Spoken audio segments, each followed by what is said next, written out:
Heroes! And welcome to our Morning Throners podcast. I'm Nelson. I'm Jeff. And I'm Kyle. And we're the fucking Morning Throners. And welcome back to another episode of your favorite Song of Ice and Fire podcast. We are your Morning Throners, and we got Davos 1 on deck. He survived. He's alive. He made it. He's not dead. Yeah, if they listened to our last one, they knew that, though, right? Yeah, they did. We said that because we saw his name at the end of the last one. I mean, I imagine most people that are listening probably already listened or already read the books, right?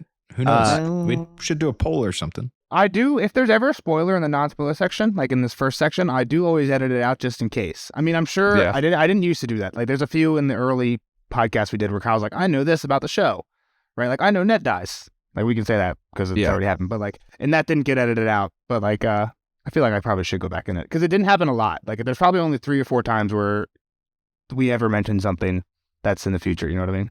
In the non-spoiler section. Yeah. I mean, I would say if someone's reading along with us and listening, they probably just started book 1. So like they can... At this point, I wonder like how many people would read the series without seeing the show first? Like even if you haven't seen the show like at right now, would anybody be like, you know what, I'm going to pick up the books and not even like worry about the show? I feel like most people would watch the show and then get in the book. Maybe I'm wrong.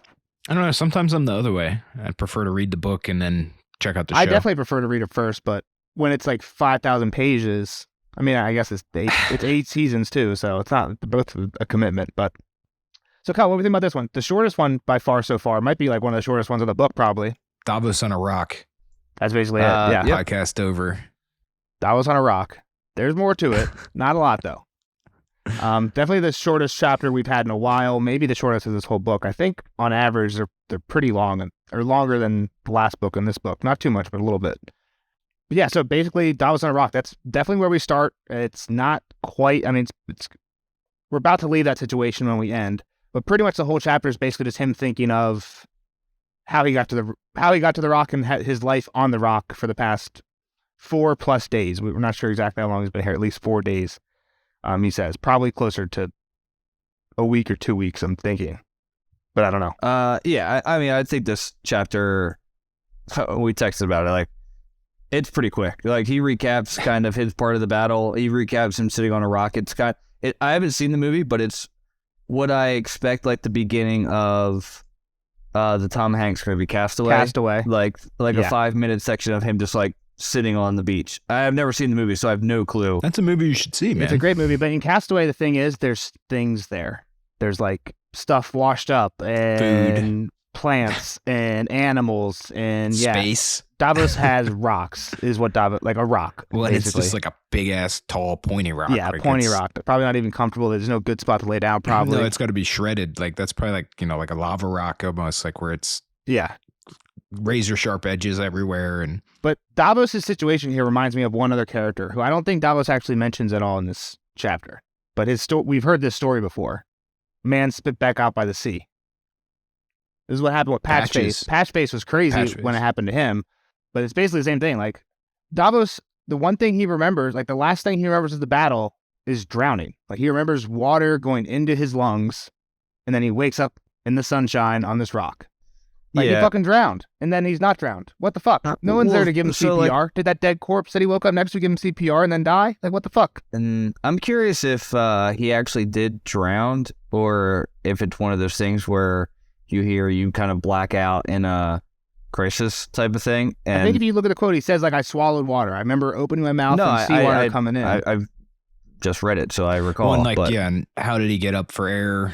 Like, that is weird. You're right, Nelson. That is something, like, a side of it that I didn't really think too deeply on, because it was kind of just like Davos on a rock chapter. I just kind of not skimmed through it. Yeah, that's what I'm saying. Like, I think he kind of blacked out, unless he like truly like wave washed him up onto, like, he's kicking, kind of getting to the surface as he's drowning, and a wave or something like can push him and like throw he gets him there, on top of this mouth, rock. Yeah, and then water comes in from a wave or something. Yeah, but I mean, just like, doesn't make sense. And it's not like the rock. He can't see King's Landing. He can't see the Red Keep from where he's at. You know what I mean? He doesn't can't see anything. He can't see the chain. So it's not. Yeah, exactly. So it's not like he like floated up and then landed on a rock. Like, he was adrift. Like, he's gone a ways. You know what I mean? Well, and passed out. How do you keep your mouth above water? And yeah, it is an interesting thing to think about there. So, I mean, yeah, for the most part, it's Davos on a rock. But I think what this chapter kind of does is first off, it connects Davos. Like we find out Davos is still alive. He lived through the battle.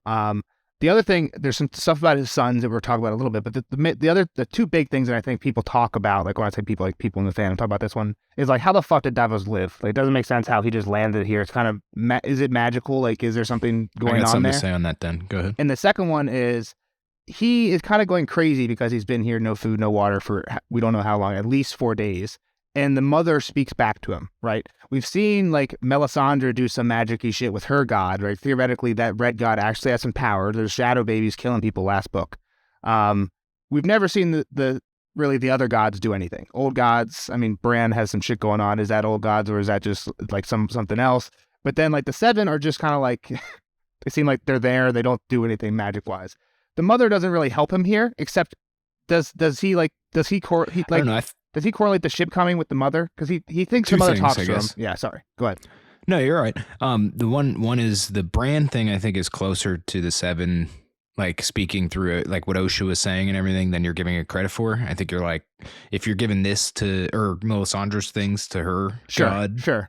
Then I think Bran's should be attributed to the same thing. I don't disagree. It's just more like vague, I feel like, for the old gods, where it's like the old gods is nature and Bran is having this experience. Is that like, is it related? I agree with you. I just didn't want to put that thought in your head if you weren't already thinking it. The other thing I was going to say is that now what he called his luck has been used up. Oh, there you go. That's a good way to think. I didn't think about it that way. So he's mourning the loss of his fingers that he already lost, but he specifically refers to it as my luck, and it took it from him. But in reality, he kind of used it, right? I've never thought about it that way. I like that. It's kind of like a cat with 9 lives. Like this was Davos's like one get out of jail free. He cashed them in. He cashed it in. Those fingers in. Yeah, that's cool. The only thing that I thought about it was there's 4 finger bones in there because he didn't lose his thumb and he lost 4 sons. That was what I always thought, like, was the point of the finger bones, right? Because he loses 4 sons in the battle. Or he thinks he lost 4 sons. We're not sure, but... What do you think, Jeff? I just want to go back to, like, I think he, panicked in the drowning. Like, I still think, like, there's a chance that, like, he kind of, like, panicked into a rock, climbed himself out, passed out because he was about to drown type of thing, then woke up on the rock. If it is kind of the...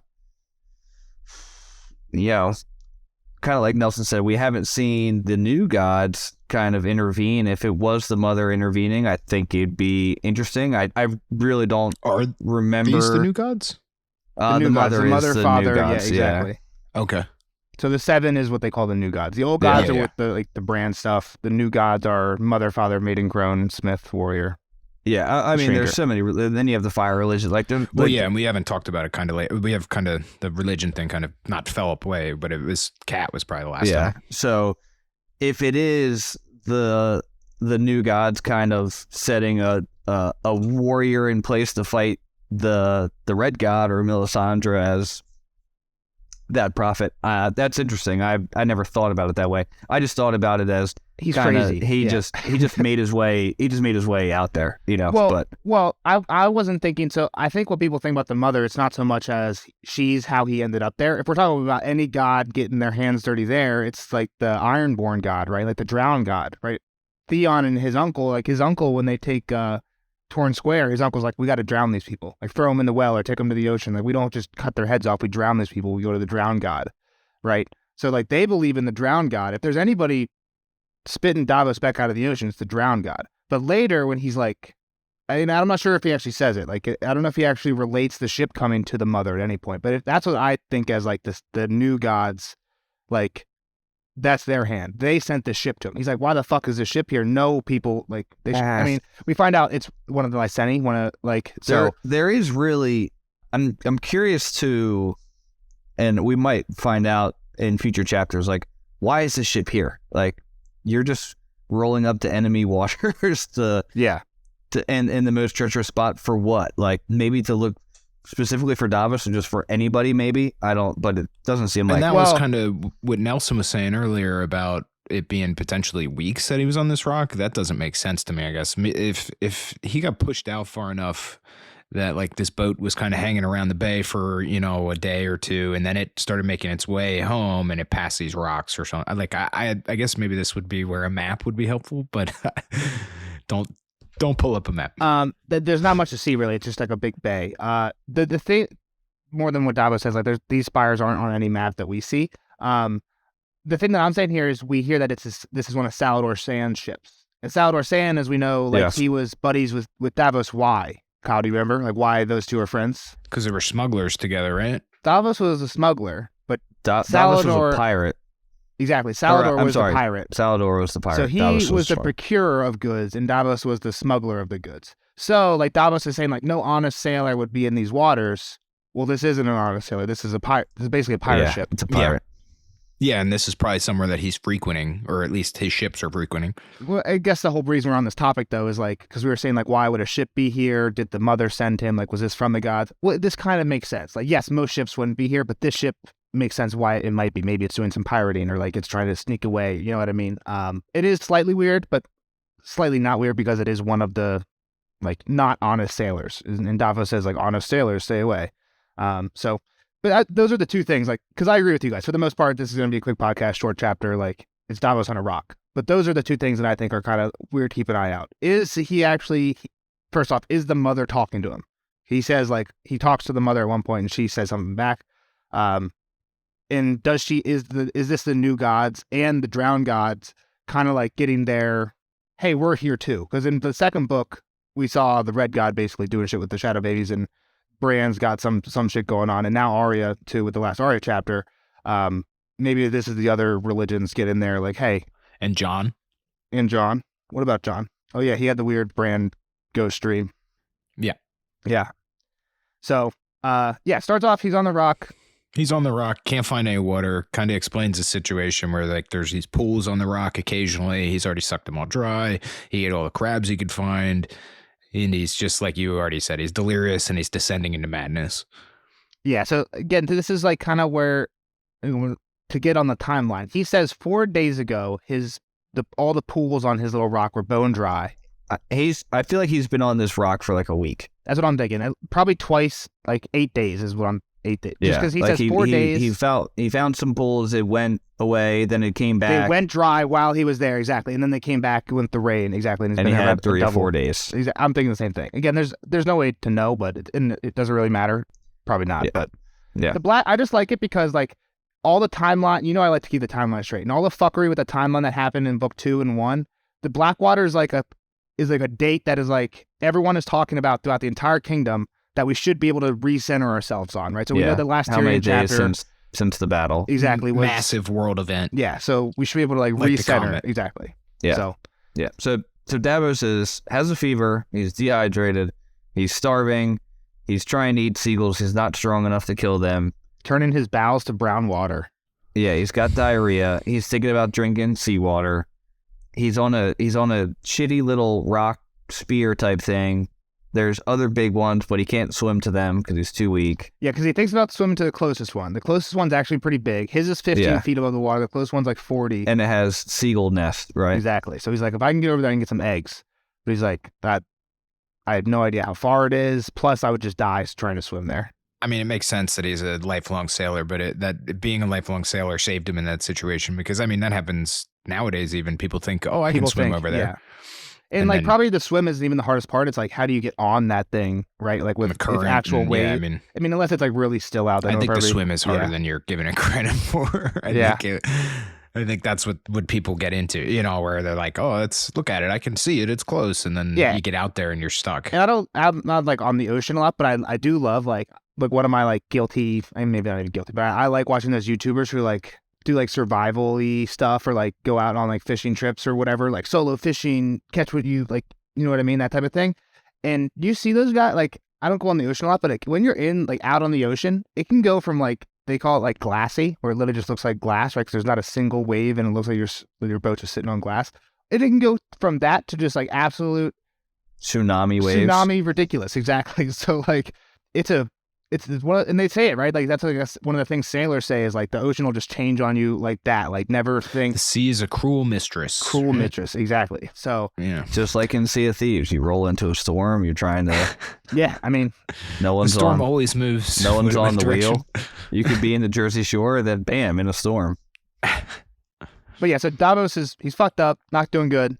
Wishing for death, contemplating death, not sure if he wants to do it yet. Yeah.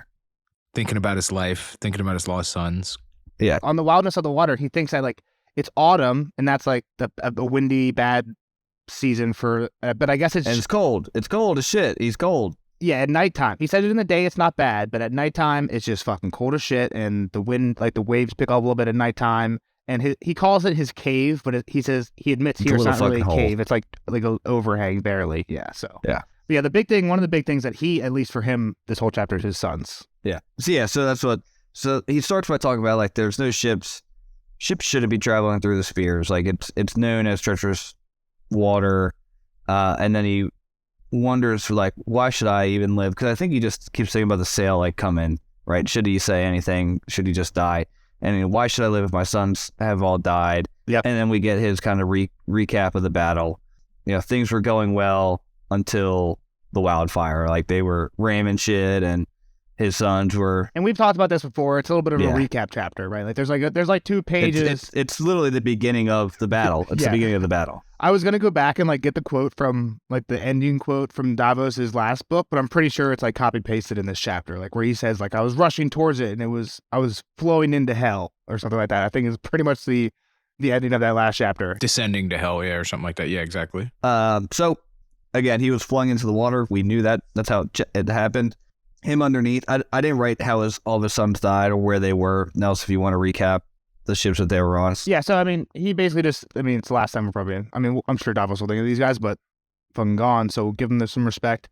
We got Dale, Allard, Mathos, and Merrick.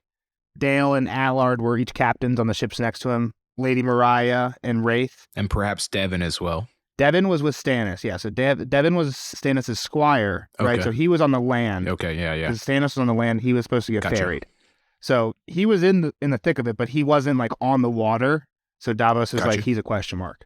These other guys, I guess, technically are question marks too, because he even says Mathos was like literally like I was elbow to elbow with Mathos when everything went off. Where did he get flung? I mean, to? Davos is alive, so could Mathos be alive? Again, I think there's some Yeah. weird shit going on. Was he wearing mail and armor and shit? But You think Davos would teach his sons up? You know what I mean? But so he's in the water. He decides to swim under everything, under the wreckage, under the chain. And that's when we've kind of hit on it. He gets lost under the mud of it all, starts kicking up more mud, and he can't see a thing. He's scared to surface because it could be on fire. Yeah. It was just, I mean, he could be trapped under a ship. He could be trapped under Yeah. wildfire and burn his lungs. He's fucked. But it makes me think of this. I think there's a cool line when he's like swimming down. He's like, he didn't wear any steel except for his helmet that had got flown off when the explosion happened. But he saw other men that were wearing steel and they were like getting pulled down and drowning. He kicked past them and just like, fuck you guys, like I'm out. I mean, what's he going to do? Pick him up? Just think about that though. Like if you're in it, like just like swimming down and you just see like, it's got to be dozens of people just like in armor stuck to the bottom. He's of lucky a Volkswagen boulder didn't fall on him as he's swinging. He's also swimming away. lucky it's probably murky enough that he can't really make out any of it. It's just like you see flashes of things or movement. That's true. It would be. I mean, it was borderline nighttime, right? It was sunset. It's called the Blackwater. That's true. It's like having your eyes open in the ocean. Open your eyes in the ocean. You're not seeing too much. Like you can make out some shit, but Like imagine you could see those people and there's just like people on the bottom of this thing, just like it's stuck in metal, like trying to move and get away, and they're just like, what are they gonna do? That's just fucked up. Trying to pull off all your armor all you can, but you can't. Yeah, like I mean, exactly. somebody helped you into it, probably. Exactly. Yeah, you got Padre Payne helping you into your armor. get the breastplate stretcher. So he takes he gets lost. He takes a gulp. He just realizes he's drowning, and then boom, he wakes up on a rock. So next to a dead man. Broke mast, burned sail, and a corpse, and they vanish with the next high tide. Yep. I did have a question here. Did we know his name was Seaworth? Yes, I think so. But even if we did, is that a bastard's name? That sounds like kind of, I think like when he became a knight, he made that I name think or picked that name. that's my assumption. It seems like a made by Davos name. Yeah, exactly. That was kind of what I was getting at. I guess it seems like so apt. Kind of like ale belly. Yeah, I mean, I guess like how do like the peasants in Game of Thrones, like you get married, then you have kids, like no one knows who's related to who because there's no like last names for peasants. Or you're Nelson, son of Nelson. That's true. I guess we do that. They don't have peasants don't have last names? I don't think so. Like anybody in the basically most of the people in the Knights, like Chet, like what's Chet's last name? I don't think he has one. I mean, he might have had one. Just because we didn't see it doesn't mean he doesn't have one, I guess is where I'm at. I mean, I've never heard of a peasant with a last name unless it's like a bastard. And even then, I don't even know if bastard peasants. Why would you give the bastard a last name? I bet they have last names. It's just not important. I don't know. You both could be right. Seriously, I'm pretty sure they don't from something in the future, but it's not really important. But I'm pretty sure they don't. He might have been like an orphan. Do we even know? Like, did he have parents? Like, could he have been an orphan where There's he a part never in the knew future his Duncan name? Egg book where they talk to some peasants like more closly than they do in the book. So I'm pretty sure there's no last names. But again, it doesn't really matter. So again, he's like, no honest sailor would sail into where he's at. He's like, shit, if I die here and someone finds me, they should name this rock the Onion Rock, if they can find him. Yeah, and he's kind of like, what a fitting end for me, right? Like he's like, I was a pirate. I lived on this, or not pirate. I was a smuggler. I lived on the sea. I should die by the sea, right? And then I don't know if it's here. Almost at peace with it. Like, if I want to die anywhere, this is where I should die. Yes, yeah, and he's like, I ate enough of these crabs. Let them eat my body. Like I owe it to them. Let the birds peck my eyes. Like this is him coming to peace with being dead on this rock, essentially. And he's also, I think parents kind of feel like this. At least it's been portrayed in Hollywood. Like if a parent watches a kid die, right? They're like, they should be burying me, not the other way around. And he's kind of like, regretting that right now. Yeah, I mean, my dad always said that to me, actually, which was fucked up, right? Yeah. He's like, I bury you, or you bury me, I don't bury you. Right, Sorry, Dad, but that's definitely a line in John Q. Maybe I'm just thinking of movies where like the kid's about to die with John Q. One of my favorite dramas ever. But and then he goes through this and he's like, these 4 sons, and they're all my fault, essentially. Yeah, I led them into the fire. Yeah. So like that, it's even deeper than that, I guess, is what I like. You're right, Jeff, but it like goes further. Yep. Well, he even talks not even about his sons. Just again, this is kind of like a little bit shimmering through of like his thoughts to himself in the second book, where he's always like he's a knight now, but he never felt like he was actually like treated like a knight. He felt like he was above his station. He didn't feel worthy, right? Like nobody took his counsel. He felt out of place when he was like with the other lords and stuff like that. And there's a part here where he says, how can I live when they're dead? So many brave knights and mighty lords have died, better men than me and highborn. Crawl inside your cave, Davos. Crawl inside and shrink up small, and the ship will go away, and no one will trouble you ever again. So like, still, he feels like he's not helping out. I think that's the problem with Davos too, is just his internal appreciation, or just, all right, he's not a high lord, so he's a shitty person. He could be a really good person, even though you're not born of high status. And there's people that are born of high status are shitheads. Yeah, I pulled out my dunk book. It reminds me of a quote from the first Duncan Egg one. Dunk could see the truth in that. If I had not fought, you would have had my hand off and foot. Sometimes I sit on that tree there and look at my feet and ask if I couldn't have spared one. How can my foot be worth a prince's life? Right? Because Baelor Breakspear dies at the end of the tourney, and he's like, fuck, if I just wouldn't have pressed the problem, I would have got my foot cut off. I'm a fucking peasant. What's it worth? Like, what's a peasant's foot versus the guy who was the heir to the throne? Right? That's kind of what Davos is thinking here. It's like, I'm just some fucking guy, like a smuggler, and all these other guys died. And again, it's not really because of him in this situation, but he's like, I should be in their place here. It's almost like, what's that thing that victims, there's a word for it, like victim. Survivor's guilt? Survivor guilt, yeah. I feel like that's what Davos has a little bit here, right? Yeah. Yeah, for but sure. But there's also a little bit of the real thing that you guys are saying where parents always say that the worst thing ever is to lose a child. That's more survivor's guilt is really what that is. I guess am I surviving? I guess that's a form of that, yeah. Yeah, for sure. And I guess what I wanted to say was that I feel like, and this is kind of why I didn't want Davos to die, is like he seems to be up there on Ned's level. He's like one of the few characters I'd say that is like kind of as noble as Ned from what I've seen. Honorable. Yeah. Yep. He seems like a good dude. Has principles, kind of lives grounded, towards principles. principled. I think Grounded's a good. Again, I think Davos is awesome because I relate him to Dunk because again they're both like the lowborn ones. They see the world more as it is, I think, than the more highborn people see it. Yeah, and yeah. So yeah, he talks about a little bit losing his fingers, and he says Stannis never knew why he kept them, but he says here whispers to himself here why he kept them. I thought he said this before. He said too, it before. Though. He said it before to remind himself of the king's justice. Yeah, and he mentions that the fire took everything from him. Took his fingers, took his sons. He's praying a little bit here, praying to the father because he didn't protect his sons. That's what a father is supposed to do. That's what the Septons teach. Pray to the mother, have mercy, save us all. The fire took it all, and then this is where the mother speaks back. The mother speaks back to him. You called the fire, you burned us. You burned us. And this is where the blame game comes. He's like, no, it was Melisandre. It was her. He did throw her under the bus. Which is weird too, right? Because if we think about this now, and I don't know if we talked about this at the time, like, things have been going well for Stannis. Again, maybe not the way I would get the job done, but Stannis has been getting the job done all book 2. And then, like, hey, we're going to the Blackwater. Melisandre, you're not allowed to come. Like, right? He was going to bring her. Everyone convinces him, no, if you bring her, the win won't be yours. It'll be theirs. She'll claim the victory, or people will claim her the victory. And then they show up, and they all get burned by fire. It's like, well, that's like the Red Gods. That's their thing. And then we just got fucked by that, and we didn't bring our fire lady. Like, what? Like, would she have made a difference? Probably not. Tyrion had the wildfire anyway. Like, what's she going to do? But who knows? We don't know the extent of her powers yet, right? But yeah. She would have made a fire ladder and climbed it up, and Shadow Baby. She's done some weird shit so far. True. Yeah, fire ladder.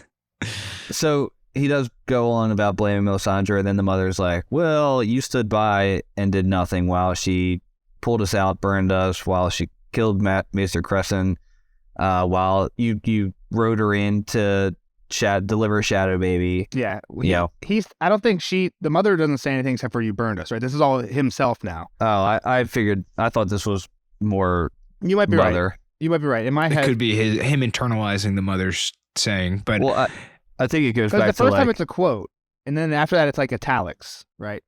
When she says burned us, that's in a quote, but then when all the stuff you're saying, Jeff, that's in italics, which makes me think it's Sure. him thinking to himself like, nah, because he says it was her work, thinking it was like Melisandre's work. But I then think in my mind, he thinks to himself like, sure. well, fuck, I helped Melisandre. You're right. It is quoted, then it's just italicized. But I think what he's realizing he's a saying hypocrite. He's like, would be said from her, and it goes back to argue: did the mother ever say anything? Was it all internalized? Exactly, which is very possible. The whole thing was internalized. Yeah. Oh, I was gonna say he feels complicit at the very least, or like he. I didn't say no. Yeah. So anyway, the boat keeps getting closer and closer. Yeah. He starts climbing because he decides he wants to live. He realizes finally. he has something to do. Yeah, he's got something to do now. Yeah, which is kind of weird, right? Like, I mean, it sounds like there's something other to do than wave the ship down. To me, the way he says, I think it's more so like he has a purpose. He has a purpose to wave this ship down. Yeah, he has to right the wrong of Melisandre. Yes. For a little while more, at least, there was something he had to do. I mean, he doesn't say what he has to, but yeah, he's got something on his mind now. So he calls him over, right? Ship, and they hear him. They come over, Lyseni ship. How does this dude not know how to read a boat's name? Like, he has to be around these boats. Like, he just can't read, he's though. probably seen that boat before. I mean, there's a lot of boats. I don't know. That's his friend. Isn't it crazy? Just Saldo go has a back and fleet, think though. about like not being able to read. Yeah. like just looking at a piece of paper and like, or a page and being like, what is this? I mean, I guess it's like looking at another language. I was going to say, you'll see it in the next week, probably, what it's like. I don't think so. Because, like, I don't know. Being able to, you understand what it's like to be able to read words, even if it's not in your language. Like, I think about like Hot Pie. Like when Arya's reading the map in that Arya chapter, Hot Pie's like, you can read words. It's like, holy fuck, you can do magic. Like it's like magic level. To me, I feel like it would be magic level to people who don't know how to read. You know what I mean? Yeah. Like it's basically magic. It is astonishing, yeah. It's crazy. Like to somebody. It's crazy to me that people ever figured out how to read. Well, people invented the words, Nelson. Which is even crazier. That is somebody crazier. just decided that's what that meant. So like it makes sense. Somebody taught somebody. It's crazy hey, that somebody invented the words and everybody was in like, yeah, that's what we'll go with. I guess it's like evolution, right? Somebody didn't sit down and be like, I'm going to make the entire English language. It evolved from like probably really crude. Like they started with like 6 words, like fire, food, fuck, piss, shit. those are probably like the original words. You could get by with those ones. Those are the caveman words. If I had to start my own caveman culture, that's the language. Those are the only 6 words you could use. And then we'd have to add in all the Game of Thrones words. Fortnite. Mummer. Mummer, exactly. All right. So the little boat comes over. The guy's like, one, he doesn't want to say who he's a knight for. Well, he realizes, he's like, oh, fuck, this could actually be real bad. Yeah. He's like, fuck, yeah, any ship isn't good. Like, if it's Joffrey, I'm fucked. Yeah. And then he realizes it's a Lyseni ship, a Salvador Sand colored mast. And it's like, I fought for Stannis. The mother sent her here. The mother in her mercy. She had a task for him. Stannis lives. See. And other sons live? How does he have?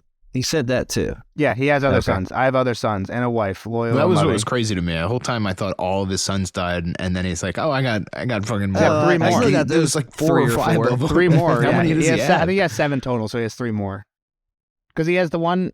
Yeah, 2 potentially. There's 2 young ones. And I think I think one's 10. He has one named Stannis, who I think's 10, and there's a younger one than that who are still at home with his wife. And then there's the one who is the squire for Stannis, who's a question mark. So he has 7 total. 4 or 5 are dead. Either 4 or 5. We're not sure about the 5th one. Yeah. And the ship is Stannis's, so he bails. He gets on. I'm assuming he gets on. You said earlier, not any ship was good, Nelson, but potentially, but either would have been good. Like if it was Joffrey's ship and he claimed Joffrey as his king, he could have been all right. Yeah, people probably wouldn't recognize him, but he had to figure that out very quickly, and that was smart of him. Yeah, it's been a short podcast, so I want to go on that for a second. Hypothetical: if it was a Joffrey ship and Stannis and Davos knew, right? Because when Davos is in the Blackwater, he's literally like, "Oh, I know that ship. I know that ship. I know that," because he was a smuggler, so he knew all the ships in the Royal Fleet. If he knew the ship, would he have been like? Would he have been on Joffrey, or would he have been? I'm sure he's like the loyal. He's so loyal. If he truly believes in this new purpose of I need to do this to whatever his purpose is, he must live. So yeah, he has to live. Whether if it has to even be like a double agent for a second. He's already been a smuggler. Like he's been a double agent. He's walked around King's Landing like as a law-abiding citizen as he's smuggling shit out of there or in there. So that's true. Which is, I guess, that's a good point. I feel like maybe that gives kind of to go back to what Kyle was saying earlier. It gives Davos maybe an edge on Ned because Ned would never. Right? For sure. Davos has good intentions, but he'll bend the rules a little bit to get the job done. Ned had good intentions, but he was like, if Ned was on this rock and they show up, he's like, no, fuck what's right is right. Yeah, I'm for Stannis. You know what I mean? Like, I don't give a shit who you are. Kind of like Stannis, too, actually. Yeah, exactly. Which is kind of why I feel like with Davos being so loyal to Stannis, like you'd think that Davos falls more in that line, but it's a good point that Jeff brings up. He was a smuggler. But I wonder, like, has he changed his ways completely ever since, like, I mean, he learned his lesson. He learned his lesson. Yeah. Yeah, he lost them though. Yeah, I'm not sure. Again, just kind of like hypothetical. But next one, Sansa. Yeah, anything else for this chapter? Yeah. So, Kyle? I mean, I was kind of right. I thought he was going to be more quickly picked up by the Lysenis, which... I think you said this exactly. I don't know if it was in the last chapter we recorded or it was in the last Davos, but I think at one point you said, like, oh, I think Davos is going to get picked up by Salvador Sand.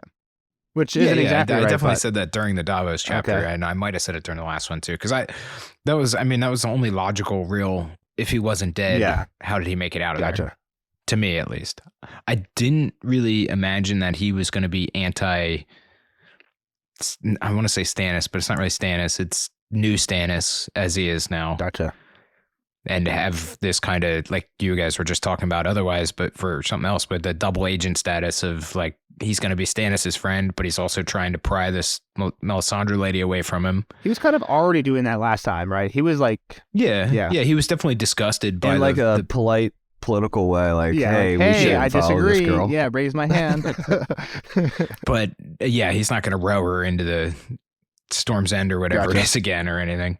So it's pretty cool. I like this one. It was a good chapter. It was, for being a dude stuck on a rock, it wasn't bad. Davos is a cool cat. Yeah, like I said, I did say that too. I'm glad that he's around still. Yeah, definitely glad he's alive. So I'm interested to see how he works on Stannis to get him away from Melisandre. So just one more question on Stannis. I think, well, one, Tyrion, we found out with Tyrion that he escaped. Davos doesn't know he escaped yet. He's just kind of assuming he did, right? What do you think the state of Stannis is right now? If you can give a quick guess on. I mean, what do you mean? His army is decimated and shattered pretty much. I know Tywin seems to think he's shot his shot essentially and has no more fires or no more bullets left in his gun chamber or whatever. But I think Melisandre is obviously this kind of X factor, right? Do you think he stays firm with believing in her after this failure, or I mean, she hasn't done anything yet. Like that wasn't like we even went over that at the beginning. She wasn't there. So why would he believe she had anything to do with this? Yeah. Fire was green too, not red. Yeah. So True. All right. I don't know. I think Stannis is still on her side. Is where I'm at now. All right, cool. Sounds good. Well, Cool. Next one's Sansa. All right. So we'll see you there for that one. Bye, Kyle. We'll see the rest of you guys in the spoiler section. Bye, Kyle. Later, nerds. Spoiler alert! Spoiler alert!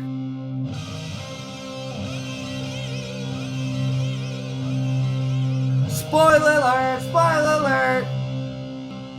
Bye, Kyle. See you on the next one for Sansa 1. Now on a spoiler section for Davos. Probably a short spoiler section, just like the normal pod. Jeff, what we got? Yeah.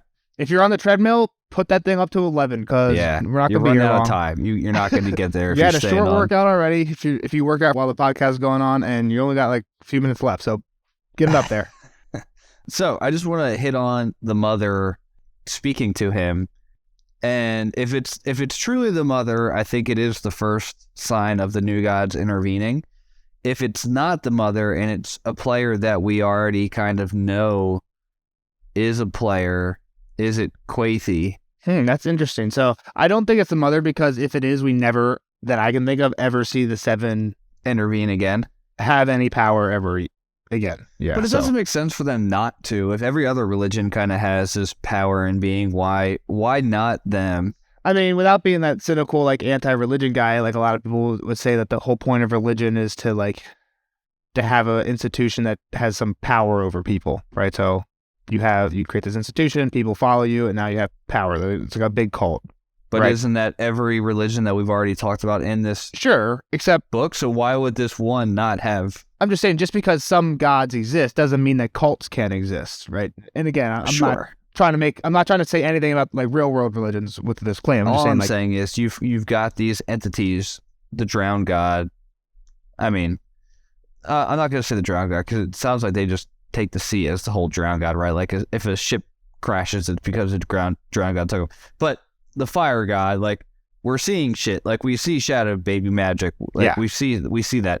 The old gods, like we have a blood ravenish person we know of. Exactly. So that's the thing where it's like, I guess that's the thing that I always like to argue is that there are no gods, and that what people call the red god and call the old god are just like people who have this magic figured out, right? So the old gods is pretty much just like a magic system that some people are able to use or that exists. But Bloodraven taps into and manipulates people to believe that it's the old gods. Right. What I'm saying is somebody got them to switch from the old gods to the new gods. Okay. There had to be something there that were like, oh, yes, let's believe. Like, no one was just like, oh, there's this seven figures. Like, I'm saying there was probably a something that started this religion. Well, the people that, so the first men lived in Westeros and they all believed in the old gods. And then the Andals came across into Westeros, basically because the Targaryens were fucking up shit in Essos. So, like, let's get the fuck out of here. They came across, they already believed in the seven. So the seven come from, Andalos is a land in Essos that believed in the seven. I'm just saying, like, why can't the seven have the same? No, I'm agreeing with you. Right? If we're saying that, like, the religions in this world, again, they're not. Again, my claim is there aren't gods. It's like Bloodraven. It's just like Bloodraven who really knows how to use magic, and he's kind of working this cult, right? Like, if we're going with the cult term, Bloodraven is like the cult leader working this cult, and maybe Melisandre is the cult leader working that cult. I don't think so. I think she's more of like a general. How do we know the Maesters aren't working this new gods cult with glass candles? That might be exactly right. Is that the Maesters seem to think that the glass candles don't work. You can't light the glass candles. So the Maesters maybe are the new gods, and basically the new gods are the whole magic doesn't exist, because it seems like that's what the Maesters want. Maesters want, like, get magic the fuck out of here. That way we can understand everything and just, like, science the fuck out of everything. It's kind of what the Maesters want. We don't want magic because it's unexplainable, and then we don't know how to deal with that. So maybe and we know the Maesters and the Seven get along, so... So the only one that, again, I'll get it back to my original part. Yeah, sorry. Quaithe, like, we know she has a voice to Dany, and maybe it's more dreamish. Is a fever dream enough to kind of tap into for her?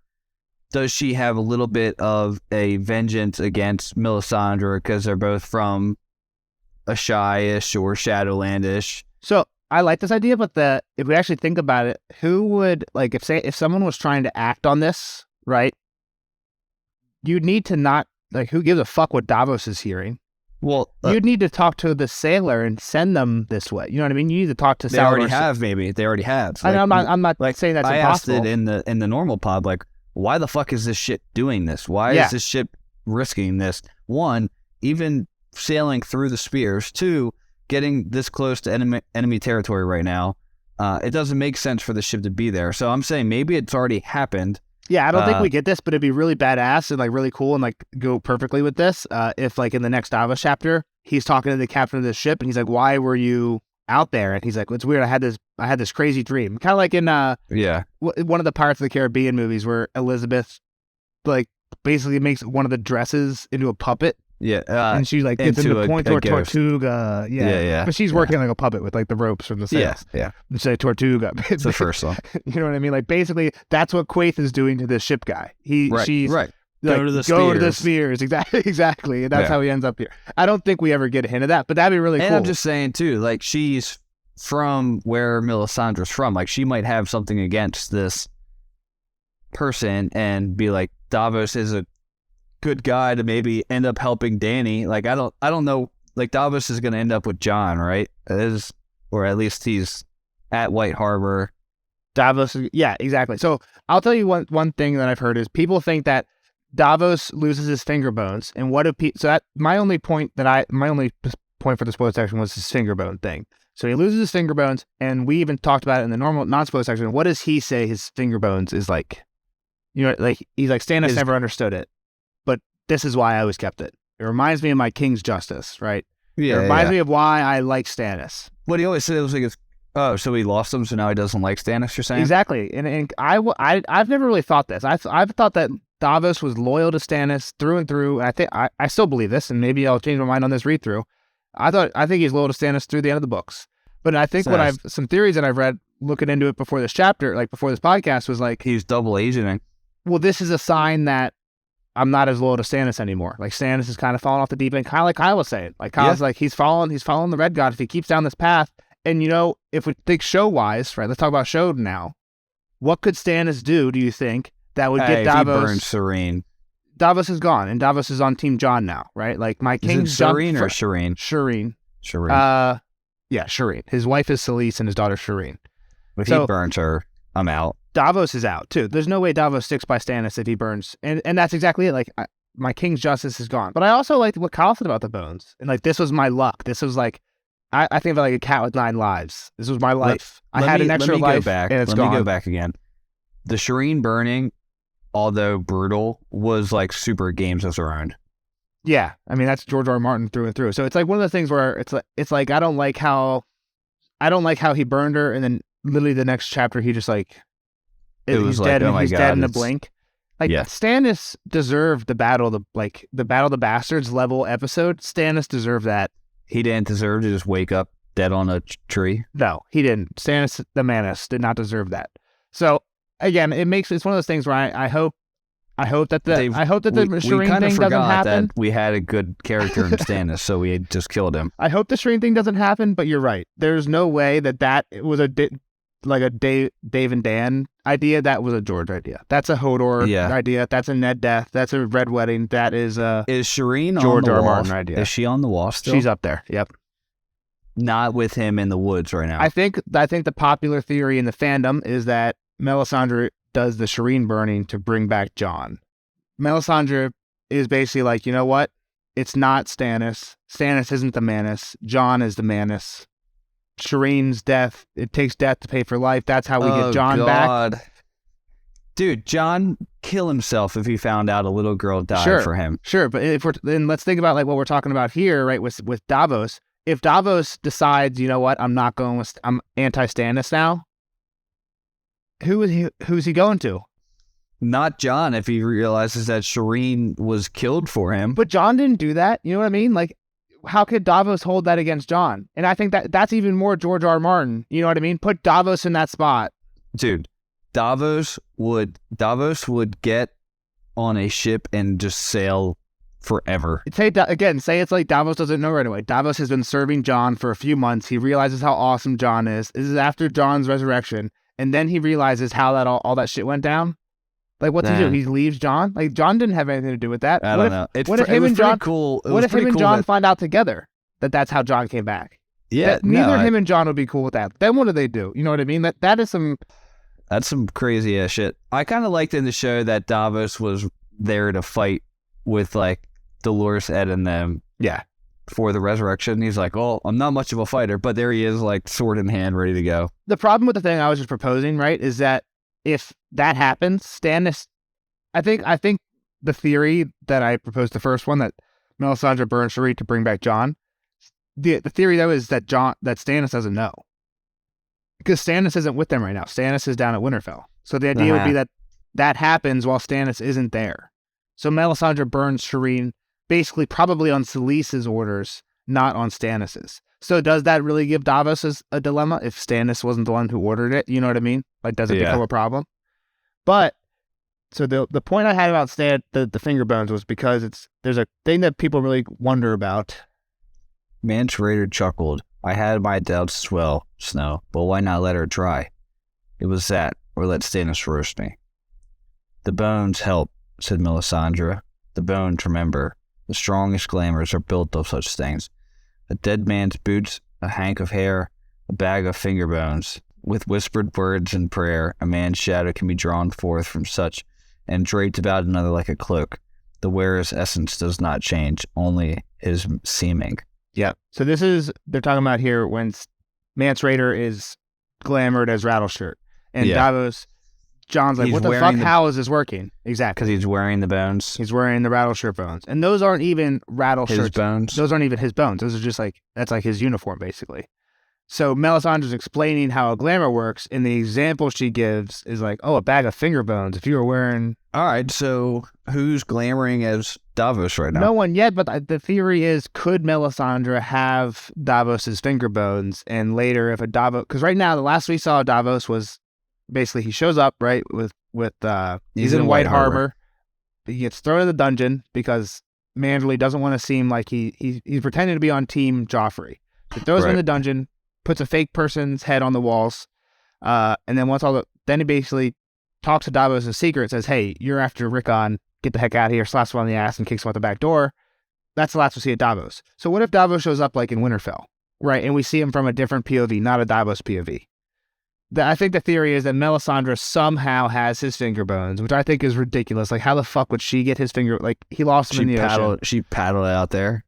But, like, that's the idea, right? Or maybe somebody else has his finger bones, right? If we're saying that somehow the drowned god intervened... It's super weird for her to randomly bring up a bag of finger bones with Davos not there. But it's super weird for him to end up from, like, where he remembers drowning to ending up on this rock. Like, it makes me think that there was some magic, something happening there. And if some magic got Davos from there to there, could some magic have taken those finger bones? You know what I mean? Like, again, say it was Bloodraven. Like, if it was Bloodraven who...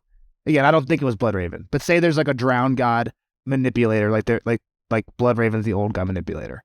If they're gonna somehow get Davos from A to B in this magical situation, you might want to grab those finger bones along the way if they could be useful later. You know, again, I think it's super far fetched, but it's one of those things where I think some people think that George never intended of it during this chapter. Mm-hmm. But come Dance of Dragons, he was like, you know what? I kind of want to glamour Davos next book, so why don't I have Melisandre mention this, and it won't be as weird when it just happens out of nowhere type thing. And she sends the glamored person into Stannis' camp. So say a glamored Davos did show up next book, who ended up to not be Davos, and it ended up to be like Dolores Ed dressed as Davos, right?